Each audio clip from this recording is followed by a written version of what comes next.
నాశనకరమైన గోతి నుండి నన్ను లేవనెత్తినది నీ కృప.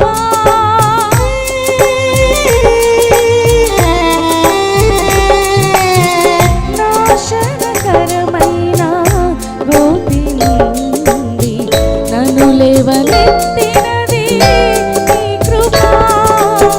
మాటే రాని నాకు రాగమునిచ్చి నీ కృపను చాటి ధన్యతనిచ్చావు. నీ కృపలోనే నా జీవితం కడవరకు